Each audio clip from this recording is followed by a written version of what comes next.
Les paraboles de Jésus d'Ellen White, la quête du royaume, le trésor caché. Le royaume des cieux est encore semblable à un trésor caché dans un champ.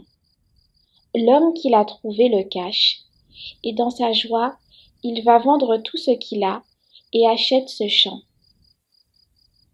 Dans l'ancien temps, on cachait très souvent ces trésors dans la terre, car les vols et les rapines étaient fréquents. À chaque changement de pouvoir, ceux qui avaient de grosses fortunes étaient soumis à un lourd tribut. En outre, le pays était constamment menacé par l'invasion de bandes de pillards.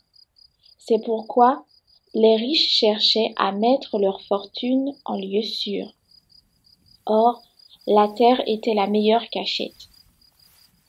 Mais il arrivait aussi qu'on oubliât l'endroit, lorsque le propriétaire venait à mourir ou s'il était séparé de ses biens par l'exil, le trésor acquis avec tant de peine devenait la propriété de celui qui avait la chance de le découvrir. Au temps du Christ, on trouvait fréquemment, dans des terres abandonnées, de vieilles pièces de monnaie et des ornements d'or ou d'argent. Un homme loue un champ pour le cultiver, et, tandis que ses bœufs tirent la charrue, le soc met au jour un trésor enseveli. Il se rend compte aussitôt qu'une fortune est à sa portée. Il remet ce trésor à sa place, s'en retourne chez lui, et vend tout ce qu'il a pour acheter le champ qui cache le trésor. Sa famille et ses voisins, stupéfaits, le prennent pour un fou, en regardant ce champ si longtemps laissé en friche. Mais cet homme sait ce qu'il fait. Dès qu'il est devenu le propriétaire légal de ce terrain, il en fouille toutes les parties pour retrouver le trésor. Cette parabole met en évidence la valeur du trésor céleste et l'effort qu'il faut accomplir pour l'obtenir.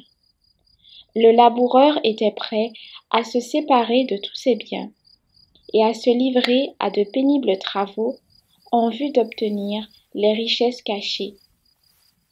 De même, celui qui découvre le trésor céleste ne trouvera aucune peine trop grande, aucun sacrifice trop dur pour s'assurer la possession des trésors de la vérité.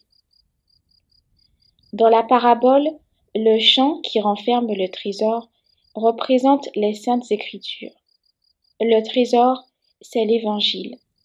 La terre elle-même ne recèle pas autant de filons d'or que la parole de Dieu contient de précieuses vérités.